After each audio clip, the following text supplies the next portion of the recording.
Hello my dear students, हम Pankaj sir. आप देख रहे हैं क्लास 10 का ऑब्जेक्टिव। क्लास 10 के ऑब्जेक्टिव में जाएं आप प्लेलिस्ट में देखें chapter number 1, chapter number 2, chapter number 3, chapter number 4 तक पढ़ाई हो चुका है। प्लेलिस्ट में जाकर के पूरा वीडियो देखें। यह आपका चैप्टर नंबर 5 है और वीडियो नंबर 10 है। चैप्टर नंबर 5 है, वीडियो नंबर 10 है। यहाँ पे आप 5 चैप्टर के बाद 10 क्लास के फिजिक्स में एक और बच जाएगा चैप्टर। यह एक वीडियो में समाप्त हो जाएगा। एक और वीडियो में पूरा फिजिक्स आपका लगभग 11 वीडियो में खत्म हो जाएगा। ध्यान से देखेंगे आप लोग बोर्ड पे। माय डियर स्टूडेंट्स, यहाँ पे चैप्टर नंबर 5 का नाम है विद्युत धारा के चुंबकीय प्रभाव। विद्युत धारा के चुंबकीय प्रभाव क्या होता है, पहले चैप्टर को समझते हैं कि विद्युत धारा के चुंबकीय प्रभाव होता क्या है। तो अब विद्युत धारा के अगर आपको मैं चुंबकीय प्रभाव के बारे में बताऊं तो चुंबकीय प्रभाव जैसे मान लिया जाए यह एक प्रकार का वायर है। इस वायर में हम लोग अगर इलेक्ट्रिक करंट बोले तो विद्युत धारा पास करते हैं तो इसके आसपास एक चुंबकीय क्षेत्र उत्पन्न होता है। इसके आसपास एक चुंबकीय क्षेत्र उत्पन्न होता है, यानी एक चुंबकीय गुण उत्पन्न होता है जिसे हम विद्युत धारा के चुंबकीय प्रभाव कहते हैं। विद्युत धारा के चुंबकीय प्रभाव कहते हैं। तो यह इस चैप्टर के संबंधित जो आपका ऑब्जेक्टिव दिया हुआ है उस ऑब्जेक्टिव को हम पढ़ते हैं, देखते हैं। पहला क्या बोलता है? पहला बोलता है कि किसी चुंबकीय क्षेत्र में एक धारावाहिक एल्युमिनियम के छड़ रखा हो तो उस पर लगने यानी लगते बल के दिशा को किस नियम के सहायता से बतला सकते हैं। देखिए, अगर मान लिया जाए कि हमारा किसी भी प्रकार के अगर बल के नियम बताना है तो आपका बल के नियम को बताने वाले थे मैक्सवेल के दक्षिण हस्त नियम से। मैक्सवेल ने अपने दक्षिण हस्त नियम में बताया कि यदि किसी चालक तार को अपने दाहिने हाथ में यानी हम पकड़ते हैं, यदि विद्युत धारा के दिशा अंगूठा के दिशा में हो तो हाथ के अन्य अंगुलियां चुंबकीय बल के दिशा को प्रदर्शित करता है। तो this is right answer, Maxwell ने अपना इस नियम को बतलाया। अब देखिए ध्यान से, हमारा यहाँ पे क्वेश्चन नंबर 2। क्वेश्चन नंबर 2 क्या बोलता है? क्वेश्चन नंबर 2 बोलता है, यहाँ से ले लेंगे कि विद्युत मोटर की शक्ति को बढ़ाने का सरल उपाय क्या है।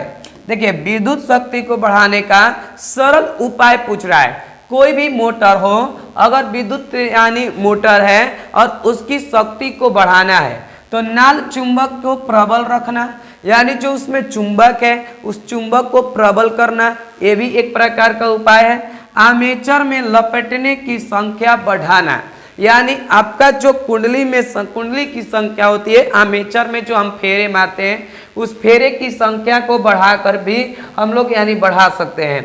यानी बड़ी धारा माने प्रबल धारा यानी प्रवाहित करना, ये तीनों उपाय से हम मोटर की शक्ति को बढ़ा सकते हैं। तीनों उपाय से मोटर की शक्ति को हम बढ़ा सकते हैं। This is a right answer, D. अब देखिए हमारा क्वेश्चन नंबर 3। क्वेश्चन नंबर 3 क्या बोलता है? क्वेश्चन नंबर 3 बोलता है कि विद्युत चुंबकीय प्रेरण में उत्पन्न धारा की दिशा किस नियम से बतलाई जा सकती है। देखिए, यहाँ से सीखेंगे, कह रहा है कि विद्युत चुंबकीय प्रेरण में उत्पन्न धारा की दिशा कहने का मतलब इसको बताने वाले हैं फ्लेमिंग के दक्षिण हस्त नियम। फ्लेमिंग के दक्षिण हस्त नियम के सहायता से हम लोग यहाँ पे आपका धारा के दिशा को बतलाते हैं। फ्लेमिंग अपने दक्षिण हस्त नियम में क्या बतलाता है? फ्लेमिंग अपने दक्षिण हस्त नियम में बताता है, यानी अगर 3 अंगुली को तर्जनी, मध्यमा, अंगूठा तीनों को परस्पर यानी लंबवत फैलाते हैं तो इसमें तर्जनी चुंबकीय क्षेत्र में, अंगूठा गति के दिशा में हो तो मध्यमा प्रेरित धारा के दिशा को प्रदर्शित करता है। यानी इस बात को फ्लेमिंग के दक्षिण हस्त नियम में बताया गया था। फ्लेमिंग के दक्षिण हस्त नियम में बताया गया था। This is a right answer से। मुखिया बड़ी मार मार देखो, चुपचाप पढ़ो नहीं तो। क्वेश्चन क्या बोलता है? क्वेश्चन बोलता है यहाँ पे 4 नंबर, विद्युत धारा के कारण उत्पन्न चुंबकीय क्षेत्र की दिशा। विद्युत धारा के कारण उत्पन्न चुंबकीय क्षेत्र की दिशा, यानी चुंबकीय क्षेत्र की दिशा किसने बताया? तो विद्युत धारा के कारण आपका मैक्सवेल ने बताया कि विद्युत धारा के कारण, यानी मैक्सवेल अपने दक्षिण हस्त नियम में बताया है आपका चुंबकीय क्षेत्र की दिशा। वहां पे भी वहां पे चुंबकीय क्षेत्र दिशा को, यानी एक एल्युमिनियम के तार लेकर पहला क्वेश्चन पूछा था। यहाँ पे this is right answer, Maxwell के दक्षिण हस्त नियम। मैक्सवेल के दक्षिण हस्त नियम से आपका बताया जाता है। मैक्सवेल ने इस नियम को दिया था। मैक्सवेल ने बताया था कि यदि हम अपने दाहिने हाथ के, यानी मुट्ठी में इस प्रकार के धारावाहिक चालक तार को पकड़ते हैं कि यदि धारावाहिक चालक तार में विद्युत धारा की दिशा अंगूठा की ओर हो, यानी अंगूठा विद्युत धारा के दिशा में हो, तो हाथ के अन्य उंगलियां आपका चुंबकीय बल के दिशा को, यानी चुंबकीय क्षेत्र की दिशा को प्रदर्शित करती है। इस बात को यानी मैक्सवेल ने बताया। यहाँ पे देखिए क्वेश्चन नंबर 19 क्या कहता है? नहीं, यहाँ पे 4 के बाद 5 आ गया। ठीक है, 5 क्वेश्चन नंबर यहाँ से 5 देखेंगे। क्वेश्चन नंबर 5 क्या कहता है? क्वेश्चन नंबर 5 बोलता है कि पश्चिम की ओर, यानी प्रक्षेपित कोई धन आवेशित कण, जैसे अल्फा कण एक धन आवेशित कण है, ठीक है, किसी चुंबकीय क्षेत्र द्वारा उत्तर की ओर विक्षेपित हो जाता है। उत्तर माने ऊपर, उत्तर माने ऊपर, विक्षेपित हो जाता है तो चुंबकीय क्षेत्र के दिशा क्या होगा? तो यानी ऊपरी मुखी, ऊपरी मुखी, उत्तर माने ऊपर होता है, यानी ऊपर की ओर विक्षेपित होता है तो इसको हम उत्तर मुखी बोलेंगे, यानी उत्तर मुखी में विक्षेपित हो जाता है, उत्तर मुखी में विक्षेपित होता है। कोई दिक्कत? अगला क्वेश्चन हमारा 6 नंबर है। कहता है कि घरेलू विद्युत परिपथ में उदासीन तार का रंग होता है। देखिए, उदासीन तार माने अर्थिंग का तार, उदासीन तार माने अर्थिंग का तार। अर्थिंग का तार में काला रंग होता है। कौन रंग होता है? काला रंग, यानी this is a right answer C. काले रंग का उपयोग किया जाता है। उजला वाला पपीला दिखाई दे रहा है स्पष्ट? अब देखिए हमारा यहाँ पे क्वेश्चन नंबर 7 क्या बोलता है? क्वेश्चन नंबर 7 बोलता है हमारा कि किस युक्ति में विभक्त, किस युक्ति में विभक्त वलय दिक् परिवर्तन का कार्य करता है? दिक् परिवर्तन का कार्य करता है। तो किस युक्ति में विभक्त वलय दिक् परिवर्तन का कार्य करता है? तो आपका जनित्र में, जो जनित्र होता है इसी में विभक्त वलय दिक् परिवर्तन का, यानी आपका बदल देता है, मोटर में अगल बगल कर देता है, यानी आपका this is a right answer, आपका ए होगा विद्युत जनित्र। विद्युत जनित्र, यहाँ पे this is a right answer, विद्युत जनित्र। अब देखेंगे 8 नंबर, बंद कीजिए। चलिए हम देखते हैं 8 नंबर क्वेश्चन। 8 नंबर क्वेश्चन क्या है?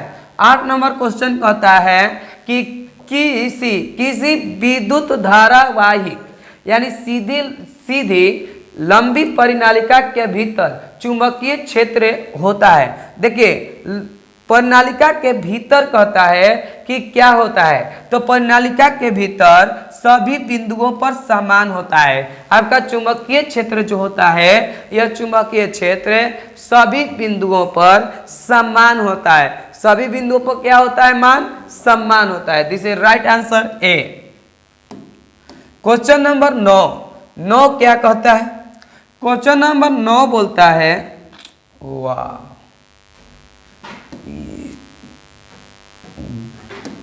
देखिए क्वेश्चन नंबर हम लोग 9 की ओर देखते हैं। कहता है कि विद्युत चुंबक एक है। विद्युत चुंबक एक प्रकार के अस्थायी चुंबक है। विद्युत चुंबक जो होता है अस्थायी चुंबक। अस्थायी चुंबक माने जितने समय तक उसमें विद्युत धारा प्रवाहित करेंगे उतने समय तक यह चुंबकत्व का गुण दिखाएगा, और जब उसमें विद्युत धारा प्रवाहित करना बंद कर देंगे तो उसमें चुंबकत्व का गुण प्रदर्शित नहीं करेगा। इसका मतलब वह प्रॉपर ढंग से अस्थायी हरदम चुंबकत्व नहीं दिखाता है। वह आपका जब तक विद्युत धारा प्रवाहित होता है तब तक उसमें चुंबकत्व के गुण दिखाता है, और जब विद्युत धारा प्रवाहित नहीं होता है तो चुंबकत्व के गुण नहीं दिखाई देता है। इसलिए यह एक प्रकार के अस्थायी चुंबक है। विद्युत चुंबक अस्थायी चुंबक होता है। 10 नंबर क्वेश्चन कहता है अस्थायी चुंबक की शक्ति अस्थायी चुंबक की शक्ति निश्चित होती है। अस्थायी चुंबक की शक्ति क्या होती है? निश्चित होती है, और अस्थायी चुंबक की शक्ति अनिश्चित होती है।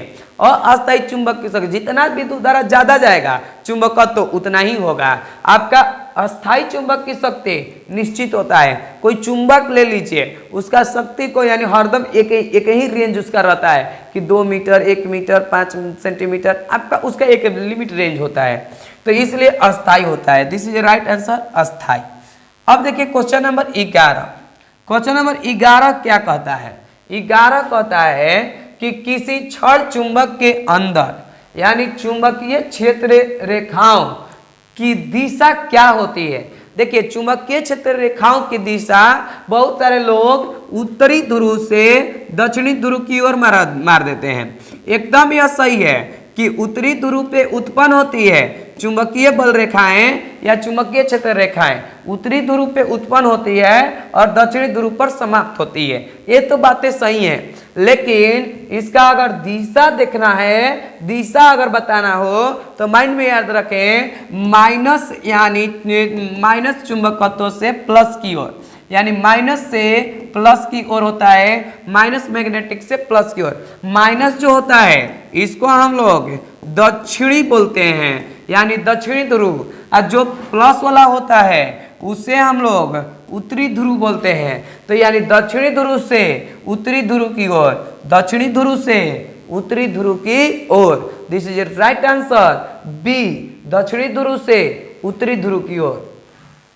अब देखिए क्वेश्चन नंबर हमारा 11 ऐसा अगर प्रश्न आ जाए, ध्यान समझिए, कहता है कि विद्युत जनित्र रेखा यानी सिद्धांत आधारित है। विद्युत जनित्र कैसा सिद्धांत पर कार्य करता है? तो याद रखें विद्युत जनित्र यानी विद्युत चुंबकीय प्रेरण पर आधारित होता है। विद्युत जनित्र विद्युत चुंबकीय प्रेरण पर आधारित होता है। किस पे आधारित होता है? विद्युत यानी चुंबकीय प्रेरण पर आधारित होता है। This is right answer B. अब देखिए क्वेश्चन नंबर 13 क्या बोलता है? 13 कहता है कि एसी एक सेकेंड में कितने चक्कर पूरा करता है? जो एसी होता है, एसी धारा इस तरीके से चलता है, एसी धारा इस तरीके से चलता है और यह 1 सेकेंड में 50 चक्कर पूरा करता है। कितना चक्कर पूरा करता है? 50 चक्कर। याद रखें एसी जो धारा होते हैं एक सेकेंड में 50 चक्कर पूरा करते हैं। दिस इज राइट आंसर 13 का सी। 14 नंबर क्वेश्चन क्या बोलता है?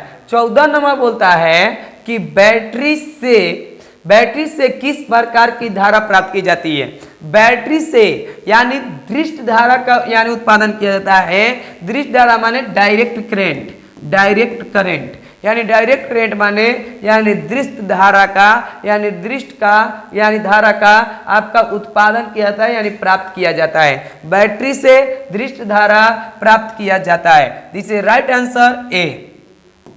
क्वेश्चन नंबर 15 कहता है कि डायनेमो से किस प्रकार का धारा प्राप्त होता है? डायनेमो से बोला है, तो डायनेमो से आपका दोनों प्रकार की धाराएं प्राप्त होती है। दृष्ट धारा भी प्राप्त होती है और आपका प्रत्यवर्ती धारा भी प्राप्त होती है। प्रत्यवर्ती धारा जो प्राप्त होता है उसे हम एसी डायनेमो कहते हैं, आज जिससे दृष्ट धारा निकलती है उसे डीसी डायनेमो कहते हैं। लेकिन न तो यहाँ एसी बोला है और न ही डीसी बोला है, इसलिए यहाँ पे हम लोग दोनों प्रकार के धारा को यानी टिक करेंगे, यानी दृष्ट धारा द्वारा दोनों द्वारा आपका डायनेमो से दोनों धाराएं उत्पन्न होती है। क्वेश्चन नंबर आपका 16 देखिए। 16 नंबर क्या कहता है? 16 नंबर क्वेश्चन बोलता है, 16 नंबर क्वेश्चन क्या बोलता है?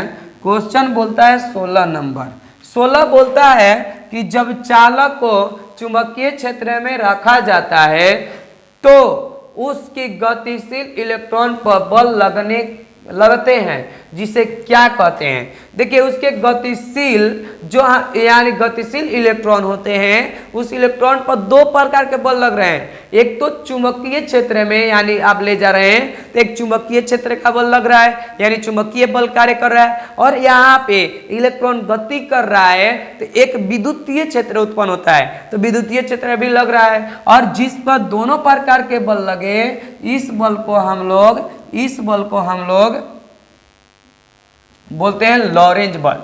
इस बल को क्या बोलते हैं? लॉरेंज बल के नाम से जानते हैं, लॉरेंज बल कहते हैं। This is a right answer, Lorentz बल ए। अब देखिए क्वेश्चन नंबर 17 क्या कहता है? निम्नलिखित में से कौन सा पद विद्युत परिपथ में विद्युत शक्ति को निरूपित नहीं करता है? देखिए विद्युत शक्ति को P से सूचित करते हैं। अब P बराबर होता है V² बटा में R। देख लीजिए ऐसा अगर कोई है तो ठीक है, यानी इस नियम पर कार्य करता है। इसके अलावा एक और सूत्र बन सकता है, V बराबर आप जानते हैं, V बराबर होता है IR, तो यहाँ लिख सकते हैं I² बटा में R, एगो R से एगो R कट जाएगा यानी I²R। ये भी रूल ठीक है, लेकिन एक और सूत्र आप निकाल सकते हैं।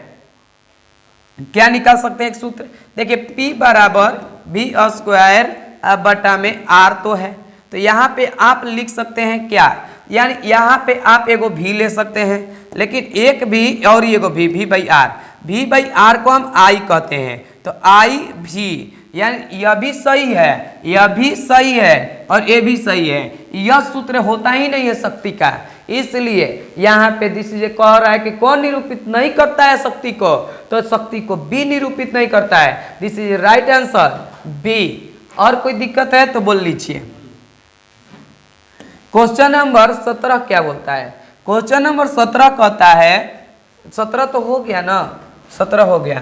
क्वेश्चन नंबर 18 आप देख रहे हैं। 18 कह रहा है कि विद्युत धारा उत्पन्न करने की युक्ति को कहते हैं, विद्युत धारा के उत्पन्न करने वाली युक्ति को जनित्र कहा जाता है। जनित्र माने जनरेटर, सुने ना, चालू कर जनरेटर, तो वह जनरेटर आपका विद्युत जनित्र कहलाता है। और जनित्र को यहाँ पे युक्ति हम कह रहे हैं, तो इस विद्युत धारा को जो उत्पन्न करता है, शादी ब्याह में जनरेटर चालू करके विद्युत धारा उत्पन्न किया जाता है, उसी को जनित्र कहते हैं। समझ में आया? अब देखिए क्वेश्चन नंबर 19 से, क्वेश्चन नंबर 19 आजा। 19 कहाँ है? तो 19 तो कहेगा सर हम यही हैं। देखिए 19 क्या बोलता है? 19 कहता है ऐसा डायनेमो जिससे दृष्ट धारा प्राप्त होता है वो क्या कहलाता है? लोल है। क्वेश्चन पूछने वाला है, ऐसा क्वेश्चन ही नहीं बन सकता है। दृष्ट धारा जो उत्पन्न करेगा दृष्ट डायनेमो कहलाएगा, सिंपल आंसर है। दृष्ट धारा जो उत्पन्न करेगा दृष्ट डायनेमो कहलाएगा। कोई एनीबॉडी डाउट है? नहीं डाउट है। अब कह रहा है 20 नंबर क्वेश्चन कि किस धारा को आसानी से उत्पन्न किया जा सकता है? एसी धारा को चालू कर जनरेटर, एसी धारा प्राप्त हो जाएगा, काम खत्म। एसी धारा को यानी आसानी से प्राप्त किया जा सकता है।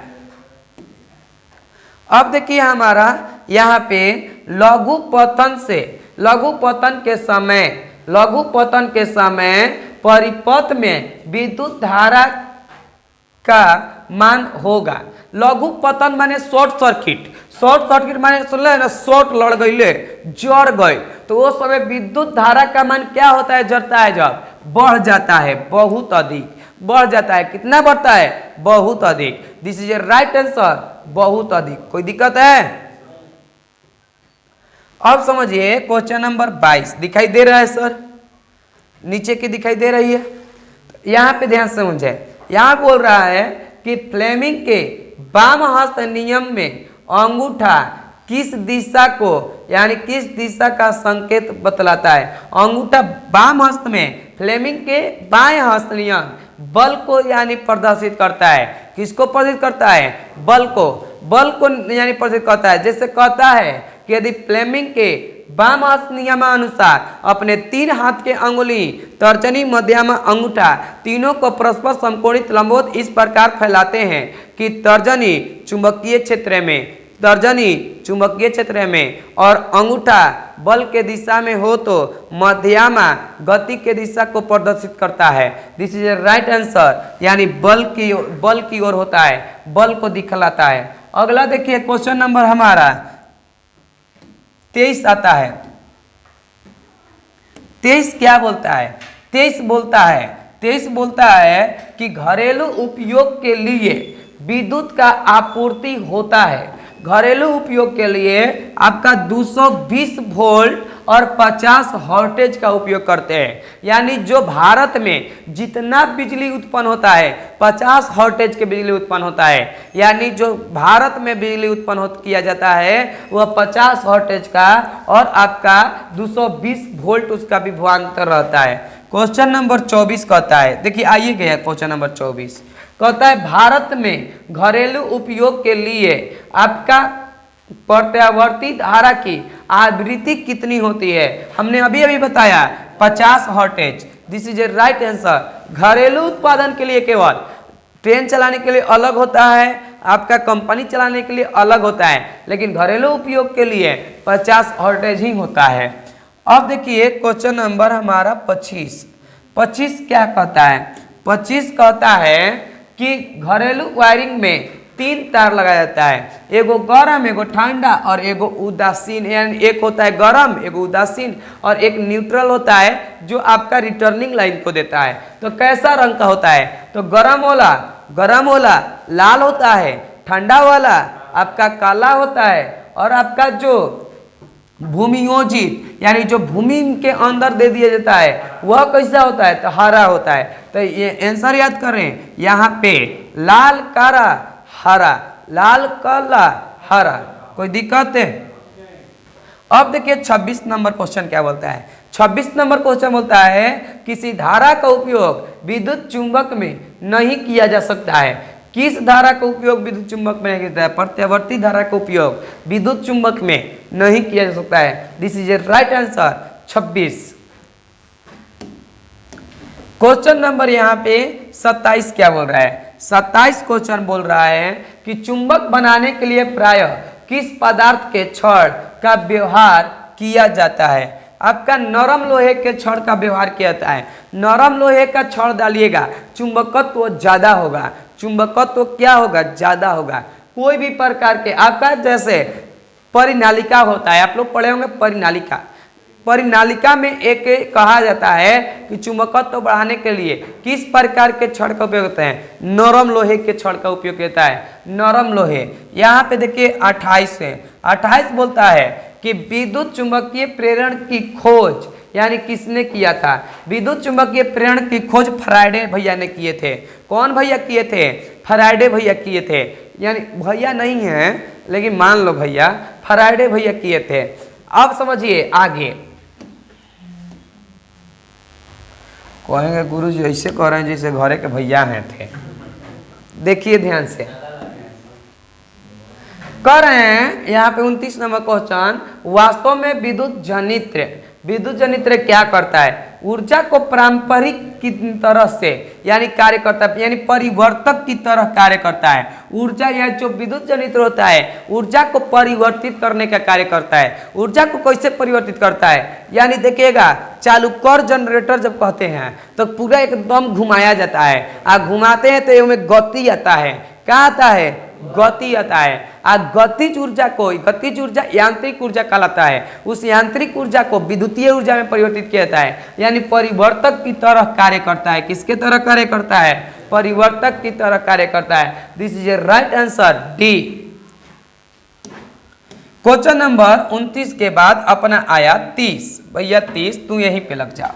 बोलता है कि स्विच लगाया जाता है किस तार में? गर्म तार में या ठंडा तार में? तो गर्म तार में। स्विच किस तार में लगाया जाता है? गर्म तार में, ताकि लाइन न मार सके, गर्म तार में। अगला कहता है, ध्यान से समझिएगा, अगला क्वेश्चन हमारा 31 नंबर बोलता है कि एक वृत्ताकार कुंडली की धारा प्रवाहित की जा रही है तो कुंडली के कारण चुंबकीय क्षेत्र की तीव्रता अधिकतम होगा।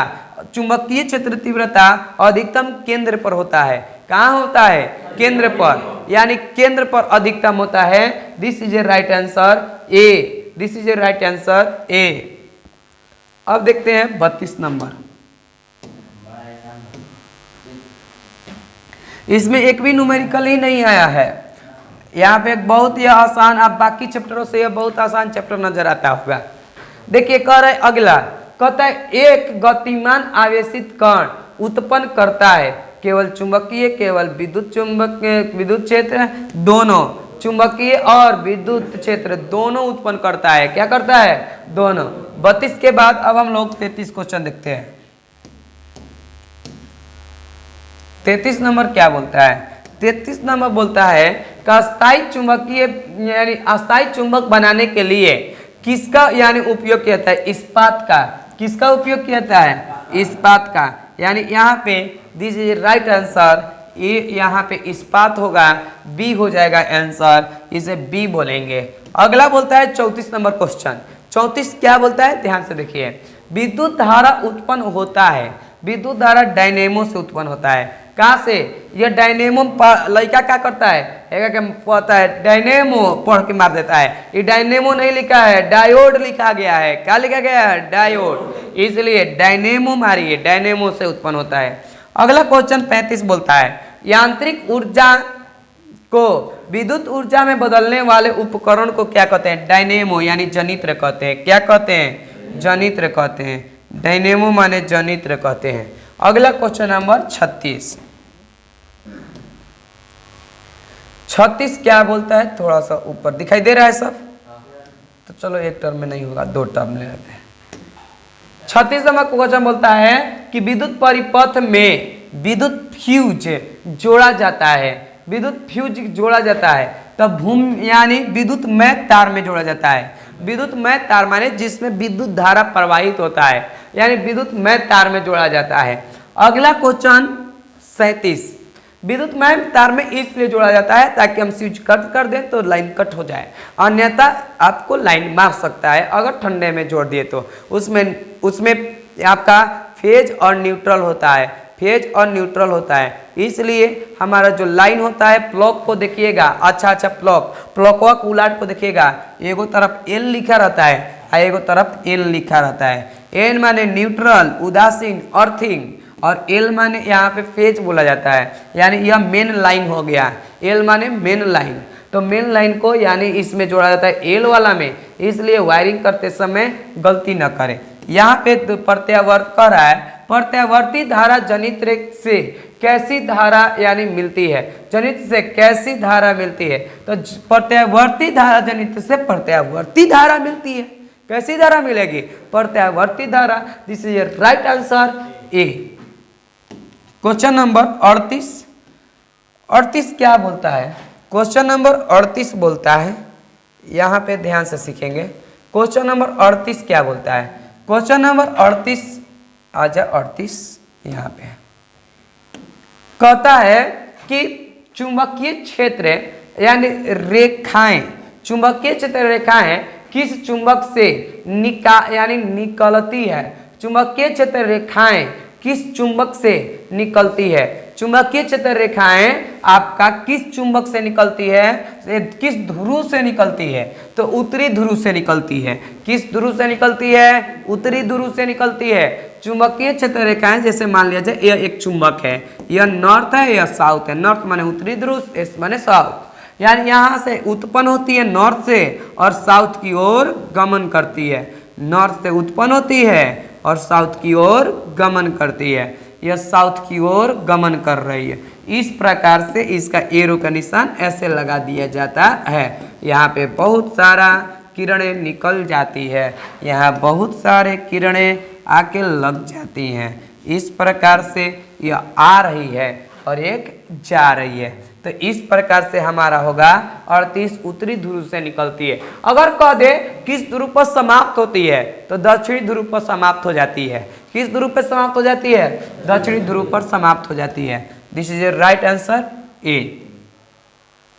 यहाँ पे देखिए क्वेश्चन नंबर 39। क्वेश्चन नंबर 39 क्या कहता है? 39 कहता है कि डायनेमो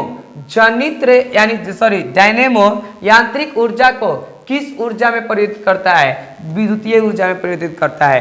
किस ऊर्जा में परिवर्तित करता है? विद्युतीय ऊर्जा में परिवर्तित करता है। कोई दिक्कत है तो बोलते रहिए। यहाँ पे देखिए कमेंट कीजिए, अगर वीडियो समझ में आ रही है, अच्छा लग रहा है तो लाइक कीजिए और इसको अपने मित्र गण इधर अगल बगल पूरे शेयर कर दो व्हाट्सएप पर, यानी आपको कोई मित्र छूट ना पाए। मात्र आपका 11 वीडियो में पूरे ऑब्जेक्टिव क्लास खत्म फिजिक्स का, पूरे ऑब्जेक्टिव क्लास फिजिक्स का खत्म हो जाएगा 11 वीडियो में। आए गोल करेक्ट क्लासेज पे 11 वीडियो देखे, यानी 2 दिनों में 11 वीडियो देखे और पूरा फिजिक्स का रट जाए काम खत्म। एक बार देखिए, रटना है ये नहीं है, समझ जाएंगे एक ही बार में। एक बार देखिए, दिन रात मिला के 11 वीडियो देख लीजिए, काम खत्म। अगला क्वेश्चन देखिए हमारा 40 नंबर। 15 एम्पियर के लाइन को क्या कहा जाता है? पावर लाइन कहा जाता है। क्या कहा जाता है? Power line. This is a right answer, power line. 41 number question कहता है कि विद्युत धारा के चुंबकीय प्रभाव की खोज किसने किया? ओस्टेड ने किया। किसने किया? ओस्टेड ने। ओस्टेड ने क्या किया? एक धारावाहिक चालक तार लिया, धारावाहिक चालक तार में एक चुंबकीय सुई डाल दिया और देखा कि जब विद्युत धारा प्रवाहित किया जा रहा है तो उसके आसपास एक चुंबकीय क्षेत्र उत्पन्न हो रहा है। उसके आसपास एक चुंबकीय क्षेत्र उत्पन्न हो रहा है, यानी इस प्रकार से चुंबकीय क्षेत्र उत्पन्न को दिखाया जा सकता है। यह आपका एक चुंबकीय क्षेत्र उत्पन्न हो रहा है। तो इस बात को किसने किया? ओस्टेड ने किया है। कभी क्लास में आए, पूरे अच्छे से समझाएंगे। आपका ओस्टेड के नियम क्या है पढ़ना है पूरे विस्तार से। क्लास में आप लोग को पढ़ाई होगा, कहीं भी पढ़े क्लास में पढ़ाया जाएगा। आप लोग को देखिए ध्यान से। हमारा क्वेश्चन नंबर 41 हो गया। 42 देखते हैं। 42 क्वेश्चन नंबर कहता है कि किसी छड़ चुंबक के अंदर चुंबकीय क्षेत्र रेखाओं की दिशा क्या होती है? किसी छड़ चुंबक के अंदर में चुंबकीय क्षेत्र रेखाओं की दिशा दक्षिणी ध्रुव से उत्तरी ध्रुव की ओर होती है। दक्षिणी ध्रुव से किधर होती है? उत्तरी ध्रुव की ओर होती है। दक्षिणी ध्रुव से उत्तरी ध्रुव की ओर होती है। This is a right answer, B. Question number हमारा 43 क्या कहता है? 43 बोलता है, ध्यान समझिएगा, 43 बहुत मजेदार क्वेश्चन है। सीधे तार में अचर विद्युत चुंबकीय क्षेत्र यानी विद्युत चुंबकीय क्षेत्र रेखाओं की दिशा क्या होती है? दिशा कह रहा है तो सीधी रेखा में नहीं, तार के समानांतर नहीं। यहाँ पे देखिए तार यह हो गया और यह तार में यानी गिर्द वृत्तीय रेखाओं में होती है। गिर्द माने यहाँ पे इर्द गिर्द कहते हैं, इर्द गिर्द। इर्द गिर्द माने आसपास, यानी इस तरह से इसमें घूमते हुए आपका चलता है गोले गोले। तो इसीलिए कह रहा है कि तार के गिर्द वृत्तीय रेखाओं में होती है, इस प्रकार से होती है। क्या होती है? विद्युत चुंबकीय क्षेत्र रेखाओं की दिशा होती है। कोई दिक्कत है? समझ में आ रहा है? अब देखिए ध्यान से आगे क्वेश्चन नंबर 44। यह चैप्टर का लास्ट क्वेश्चन दिया हुआ है। आपका आलोक प्रकाशन के बुक पढ़ रहे हैं। आलोक प्रकाशन के पूरे ऑब्जेक्टिव को मैंने पढ़ाया इस चैनल पे, गोल क्रैक क्लासेज पे, क्लास 10 का। एक बार आएँ और वीडियो को देखें। गोल क्रैक क्लासेज पे पूरा ऑब्जेक्टिव 10 क्लास का यानी देखें आप लोग प्लेलिस्ट में जा करके। यानी 44 नंबर क्वेश्चन आज लास्ट क्वेश्चन है 5 पार्ट का। अब एक वीडियो और बच गया 6 पार्ट, वो भी आपका कल चल जाएगा। आगे देखते हैं। विद्युत चुंबकीय प्रेरण की खोज किसने की थी? विद्युत चुंबकीय प्रेरण की खोज फ्राइडे ने किया था। किसने किया था? फ्राइडे ने। This is a right answer, Friday. तो यह आपका 5 पार्ट समाप्त होता है और यह आज से मेरी कहानी खत्म होती है। कल आपका 6 पार्ट दे देंगे, पूरा फिजिक्स का ऑब्जेक्टिव खत्म। फिजिक्स का ऑब्जेक्टिव खत्म होने के बाद केमिस्ट्री का ऑब्जेक्टिव पढ़ाएंगे आप लोगों को। केमिस्ट्री का ऑब्जेक्टिव। ऑब्जेक्टिव 50% एग्जाम में आ रहा है, इसलिए ऑब्जेक्टिव को कम से कम मिस न करें। जिसका पावर जितना ही ऑब्जेक्टिव में रहेगा वह उतना ही नंबर बना पाएगा, क्योंकि सब्जेक्टिव में कुछ ना कुछ लिख के लड़के नंबर ला देते हैं, लेकिन ऑब्जेक्टिव में अगर पांचों गलती हो गया तो 5 नंबर गोल हो गया। लेकिन सब्जेक्टिव में कुछ ना कुछ लिखा जा सकता है, सोच के विचार के अलग बगल। इसलिए ऑब्जेक्टिव को ध्यान से देखें और अच्छे से देखें। हम पंकज सर के साथ आप बने रहें, आपका बहुत बेहतर से बेहतर रिजल्ट आएगा। अगर आप अच्छा नंबर लाना चाहते हैं तो गोल करेक्ट क्लासेज पे आएं और पूरे अच्छा से अच्छा नंबर